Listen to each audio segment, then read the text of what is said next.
কেটে সে মূলত গুম করার উদ্দেশ্যেই বাকি কাজগুলো করেছে। পরে যখন দেখেছে যে ধরা পড়ে যাচ্ছে, বাঁচার জন্য সে গ্রিল কেটে পালিয়েছে। তারা তো আসলে দেখেছে বডির শুধু পা দুটো দেখতে পেয়েছে এবং ফ্রিজের ভিতরে মাথা, আসলে এটা দেখে কিভাবে বুঝবে শ্বাসরোধ করেছে না কি করেছে। গত 9 জুলাই সন্ধ্যার পরে চট্টগ্রাম মহানগরীর বায়েজিদ বুস্তামি এলাকার পাহাড়িকা আবাসিক এলাকায় একটি চাঞ্চল্যকর খুনের ঘটনা ঘটে, যেখানে স্বামী তার স্ত্রীকে হত্যা করে বেশ কয়েক অংশে টুকরো টুকরো করে এই লাশ গোপন করার চেষ্টা করে। পরবর্তীতে উক্ত বিল্ডিংয়ের সিকিউরিটি গার্ড এবং বাসার অন্যান্য লোকজন এই বিষয়টি নিয়ে সন্দেহ প্রকাশ করে এবং তার বাসায় যেয়ে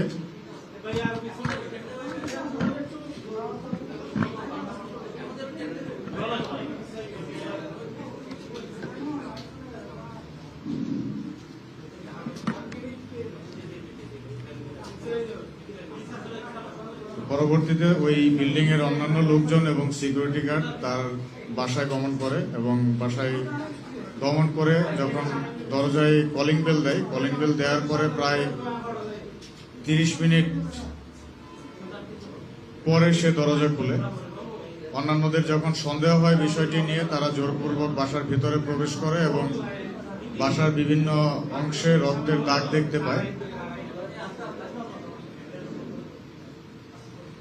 এরপর তারা বাসার বাথরুমে প্রবেশ করে এবং বাথরুমে প্রবেশ করে দেখতে পায় যে কাপড় চোপড় এবং রক্ত ছড়িয়ে ছিটিয়ে আছে এবং কমোডের ভেতরে মাংসের টুকরো দেখতে পায়। এর পরবর্তীতে বাসা খুঁজতে যেয়ে তারা খাটের নিচে খুঁজে পায় যে একটি মানুষের পায়ের অংশটুক রয়েছে। এর পরবর্তীতে সে স্বীকার করে যে সে তার স্ত্রীকে হত্যা করেছে এবং লাশ গুম করার জন্য এভাবে কেটে টুকরো টুকরো করে কমোডে ফ্ল্যাশ করছিল। উক্ত ঘটনাটি সামাজিক যোগাযোগ মাধ্যমে দ্রুত ছড়িয়ে পড়ে এবং আমাদের র্যাবের গোয়েন্দা তথ্যের মাধ্যমেও আমরা জানতে পারি। জানার সাথে সাথে আমাদের র্যাবের দল কার্যক্রম শুরু করে দেয়। তখন থেকে শুরু করে গতকালকে বিকেলবেলা এই আসামি সিলেট এবং বিভিন্ন এলাকায় সে পালানোর চেষ্টা করেছে। পরবর্তীতে ব্রাহ্মণবাড়িয়া এলাকা থেকে সন্ধ্যার দিকে তাকে আমরা গ্রেপ্তার করতে সক্ষম হই। তো ঘটনার 42 ঘন্টার মধ্যে আমরা এই আসামিটা গ্রেপ্তার করতে সক্ষম হয়েছি। পরবর্তীতে আসামিকে জিজ্ঞাসাবাদে সে যতটুকু জানিয়েছে, সে দাবি করেছে যে তার স্ত্রীর নাকি পরকীয়ার সম্পর্ক ছিল। এটা তার দাবি, তদন্তে বিস্তারিত জানা যাবে। এবং আরো জানিয়েছে যে সে তার স্ত্রীর মাথা এবং 2 হাত কেটে ফ্রিজে রেখে দিয়েছিল এবং বডির অন্য অংশগুলো হয়তো কত পিস করেছে সঠিক সংখ্যা বলতে পারছে না, 15-20 বা তার থেকে বেশি পিস করে কমোডে ফ্ল্যাশ করে দিয়েছে। পায়ের অংশটুক খাটের নিচে রয়ে গিয়েছিল যখন অন্যান্যরা যে দেখতে পায় বিষয়টা। এই ধরনের ঘটনা অত্যন্ত দুঃখজনক এবং এই ধরনের আসামিদেরকে আমরা আমাদের সর্বোচ্চ চেষ্টা করেছি আইনের আওতায় নিয়ে আসার জন্য, গ্রেপ্তার করেছি এবং আইনের কাছে সোপর্দ করব। আমরা আশা করি এই বিষয়ে আমাদের বিচার বিভাগ থেকে একটি সুবিচার আসবে। তবে প্রাথমিকভাবে তাকে জিজ্ঞাসাবাদে সে নিজে যে গল্পটা বলেছে, তার স্টোরি অনুযায়ী হচ্ছে তার যে সন্তানটা আছে, তার স্ত্রী পরকীয়া করে, এই ধরনের একটা কথা সে দাবি করেছে। যেহেতু আমরা জানি না, নিশ্চিত হয়ে বলতে পারছি না, এর প্রেক্ষিতে সে তার সন্তানকে তার মায়ের কাছে পাঠিয়ে দিয়েছে এবং তাদের মধ্যে বেশ দীর্ঘদিন যাবৎ দাম্পত্য কলহ এবং পারিবারিক কলহ বিরাজমান ছিল। সে বলছে যে তার স্ত্রী নাকি সুইসাইড করেছে এবং পরবর্তীতে সে ভয় পেয়ে যে তাকে কেটে টুকরো টুকরো করে গুম করার চেষ্টা করেছে, এই ধরনের একটা দাবি সে করেছে। তো যেটা আপাত দৃষ্টিতে আমাদের কাছে গ্রহণযোগ্য মনে হচ্ছে না। একজন মানুষ মার্ডার করতে ভয় পায়, কিন্তু ডেড বডিকে কেটে 15, 20, 25 টুকরো করে ফেলেছে, এটা হয় না সাধারণত। এটা তার ভাষ্য অনুযায়ী আমরা জানতে পেরেছি। পরবর্তীতে তদন্ত সাপেক্ষে কিংবা কোর্ট থেকে হয়তো বিস্তারিত জিজ্ঞাসাবাদের জন্য রিমান্ডে নিয়ে আসলে হয়তো আরো বিস্তারিত জানা যাবে।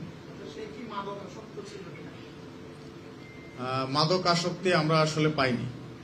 আমরা যখন গ্রেপ্তার করেছি তার মাদক আসক্তির কোনো সিমটম দেখতে পাইনি। সে একজনের নাম বলেছে, উক্ত ব্যক্তিকে আমরা আসলে চিনি না, যে কারণে এটা বানানো গল্প হতে পারে, সত্যিও হতে পারে, এটা তদন্তে জানা যাবে। সে বলেছে যে সে নাস্তা আনতে গিয়েছিল নিচে, তারপরে উপরে উঠে এসে দেখে তার ওয়াইফ আত্মহত্যা করেছে, এই ধরনের একটা গল্প সে বলেছে, যেটা আমাদের কাছে বিশ্বাসযোগ্য মনে হয়নি। তবে এই ঘটনাটা বেশ সময় নিয়ে করেছে। সে সময় নিয়ে বলতে হয়তো 3-4 ঘন্টা বা এর থেকে বেশি সময় হয়তো নিয়ে করেছে। এটা সে নিচ থেকে যে চাপাতি এবং চাকু এগুলো কিনে নিয়ে এসেছে দোকান থেকে। এগুলা পুলিশ উদ্ধার করছে, এগুলো পুলিশ উদ্ধার করেছে।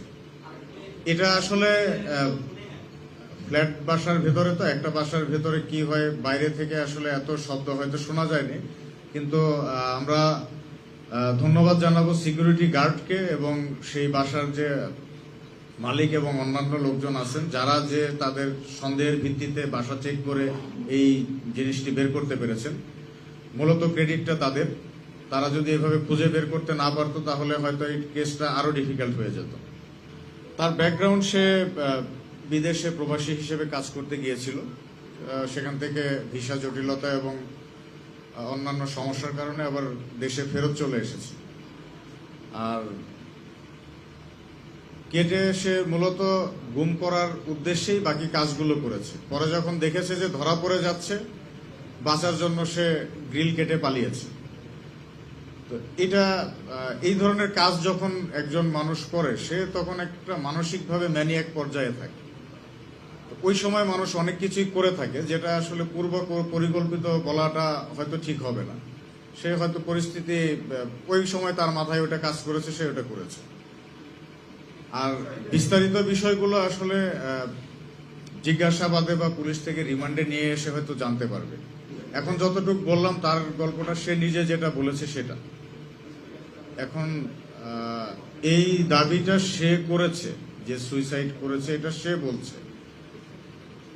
বাকি যে প্রত্যক্ষদর্শী যারা ছিল, ঘটনাস্থলে যে দেখেছে, তারা তো আসলে দেখেছে বডির শুধু পা দুটো দেখতে পেয়েছে এবং ফ্রিজের ভিতরে মাথা। আসলে এটা দেখে কিভাবে বুঝবে শ্বাসরোধ করেছে না কি করেছে?